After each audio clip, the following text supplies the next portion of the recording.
સાવરકુંડલાના સુકાનેરા dam અને આંબાની ખોડિયાર ખાતે નર્મદાના નીરને વધાવતા ધારાસભ્ય મહેશ કસવાળા। અષાઢી બીજના અવસરે સાવરકુંડલા વાસીઓ માટે ખુશીના સમાચાર મળ્યા છે।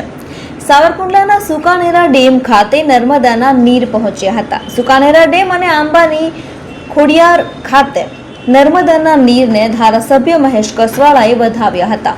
₹14 કરોડના ખર્ચે પાઇપલાઇન દ્વારા નર્મદાના નીર પહોંચ્યા હતા।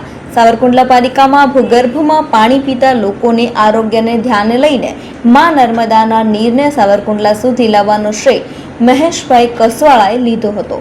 જગન્નાથના આશીર્વાદ સાવરકુંડલાની ઉપર છે, એટલા જ માટે એમના આશીર્વાદને કારણે આજે માં નર્મદા અમારી સાવરકુંડલાની નવલગંગામાં પહોંચ્યા છે। તમે જોઈ શકો છો કે આજે નર્મદાના નીર લગભગ 14 કરોડના ખર્ચે પાઇપલાઇન નાખી અને આજે સાવરકુંડલાનું અમારું સુકનેરા ડેમ અને આંબાના હથિયારના ખોડિયાર ડેમની અંદર આજે નર્મદાના નીર પહોંચ્યા છે। સાવરકુંડલા માટે આ જીવાદોરી સમાન આગામી દિવસોની અંદર સાબિત થવાનું છે। 1000 ફૂટ નીચેથી પાણી પીતું અમારું સાવરકુંડલા ફ્લોરાઇડ યુક્ત પાણી પી અને બીમાર પડતા અમારા નગરજનો માટે આ એક આશાનું કિરણ છે ને હું ભગવાન જગન્નાથને આજે શહેરના જનપ્રતિનિધિ વતી પ્રાર્થના કરું છું કે આ યોજના જુગ સુધી સાવરકુંડલાની અંદર અમર રહે।